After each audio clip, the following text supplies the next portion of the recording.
Hey everyone, it's Jenny. Welcome back to my channel. You should have seen the way that you bloom. I am so happy to show you guys today's DIY video because it has to do with clay earrings. I know that I said I'm not going to do any more clay art because your girl's just not really good at it, but trust me, this time it was super easy and pretty damn cute. So I thought these gift ideas would be really cute for Valentine's Day, but I know this video probably comes out on the same day as Valentine's. If you guys want to make something like this for yourself, for a family member or a friend, do that, because if I can do something like this, you definitely will be able to as well. So let's go ahead and get started with the video. Let's go. For the first project, I'm grabbing this pink clay as well as a white one. I'm warming it up in my hands so it's nice and soft and easier to work with. I'm going to set some to the side because we're going to use that later. Then I'm just going to roll it out to my desired size. Don't worry if it's uneven, like one side's thicker and one side's thinner. It doesn't really matter here just because you're going to chop it up anyways. So it'll be like a nice variety of different sizes. Now I took my gold flakes and I'm just laying a bunch of them at the bottom, and I'm going to take my pink clay and then roll that all over the gold flakes. If I had a gold sheet, that would be so much better just because it'll be evenly covered, but I think this looks fine. I covered as much as I can. Then I'm going to take a flat spatula and I'm going to start chopping the clay up. The pink one as well as the white one. I did save some on the side. Now I'm just mixing it all together so there's different varieties of like the white and gold and pink, and then I'm going to lay it together and then I'm going to flatten it. At first I thought that's the design that I liked, but then I looked at it a little bit more and I didn't, so I just ended up rolling it together in a ball and then flying that up, and it made it kind of look like a marble look, so that was pretty cool. I've done this technique before, and you do not want to mix the colors in too much because then it'll just be one whole color. So just mix it up a little bit, roll it into a ball, and just flatten it out. And look how cool it looks. And yes, I finally got a rolling pin that is made for clay. For the next step, I'm just grabbing a clay cutter. I'm choosing the circle one. It's the smallest size, and I'm just choosing where I want it to be cut out on my clay, I guess. And this is where I messed up. I shouldn't have used my nails to push it out. You should use something a little bit more rounded so you don't indent your nail onto the clay. But yeah, I did that for 2 pieces, and then I'm going to take my extra one that I laid out earlier, and I'm just rolling this as thin as possible into my desired size. You need 2 of these because, you know, they're 2 earrings. And this time around, you definitely do want it to be like the same size throughout because you are going to roll it together, and it's going to look funky if one is thinner and then one is thicker. And then right now, all I'm doing is just curving it to the desired shape and size that I want. And then I'm just cutting that out. For each like rainbow looking arc, you're going to need 3. So make sure that you have enough to roll it out. So you don't want to stick it together as of yet because you do need another set. So I'm just laying it out straight, and I'm going to take my other one and I'm going to cut it out with a similar size.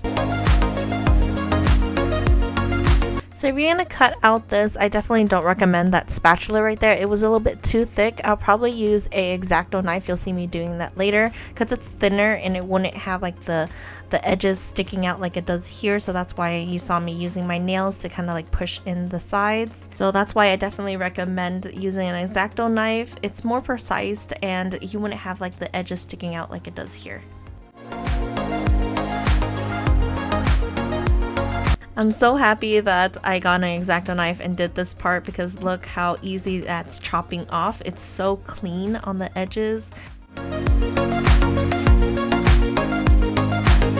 Once I have my design down, I'm going to take this little pin and create little holes in my clay. For the top circle one, I'm going to make 2 holes from the top and the bottom, and then the arc is just 1 hole on the top. You definitely want to make sure that you do this before you bake because I don't believe you'll be able to do this afterwards because it will be hardened and you might break the clay.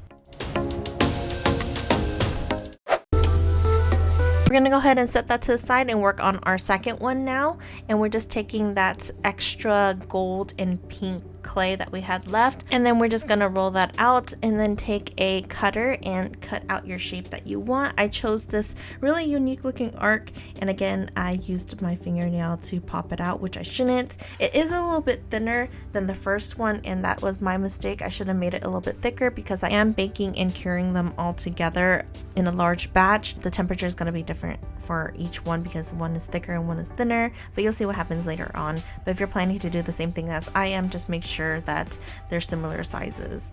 But here I'm just taking my extra white clay that I have, and I'm actually making like a 3D flower looking design onto this earring. I thought it would be super cute to add, you know, a little touch that's a little bit 3D. So I'm just taking tiny little balls, 5 of them, and putting it together and placing it onto the earrings, and then I'm flattening it a little bit, and then I'm going to take the edge of the X-Acto knife to kind of like cut inside the middle of the flower to make it kind of look like more of petals. You'll see me doing that a little bit later.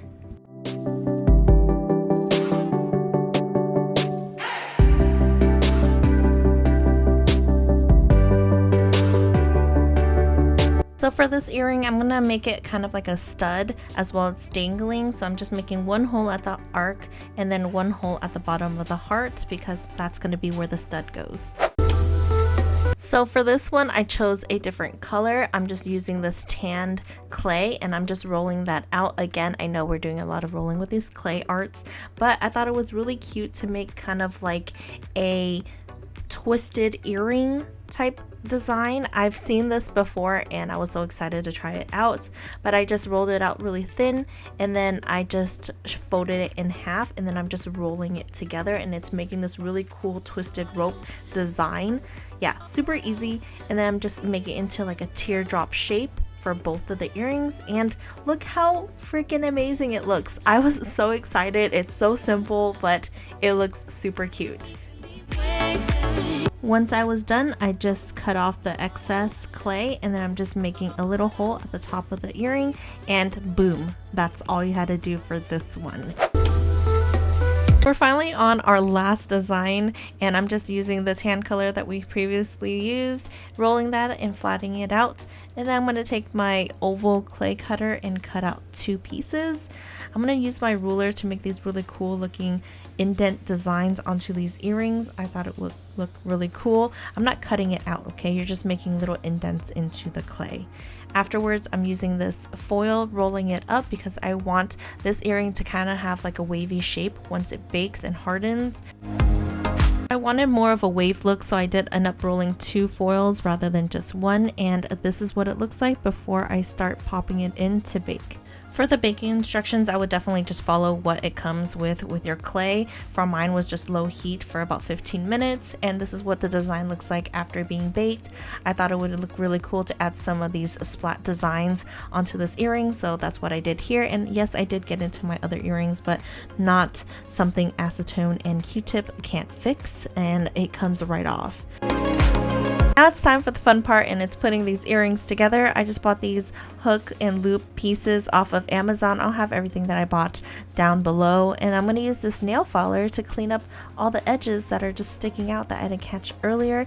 And it's such a good idea because it does really like clean up the edges that you missed earlier.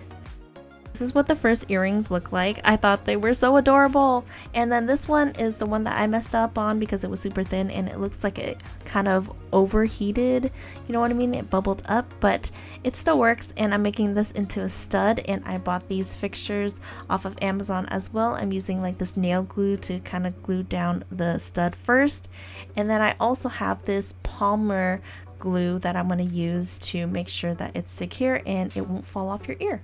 Go ahead and leave it to the side afterwards and let it dry. Don't touch it, and then just finish up with the other earrings before returning to it.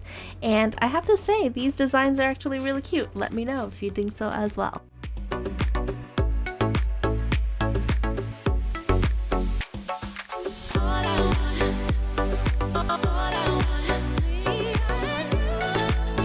And that's all for today's video. I hope that you guys enjoyed it. Let me know down below which one out of the 4 did you guys like the most. I have to say I like this one and the first one. I like how dangly it looks. It's super pretty. and I hope that you guys enjoyed it. Make something like this for yourself, for your friends, for your family. Make sure to hit that subscribe button down below. Give me a big thumbs up, and I will see you guys in my next video. Bye!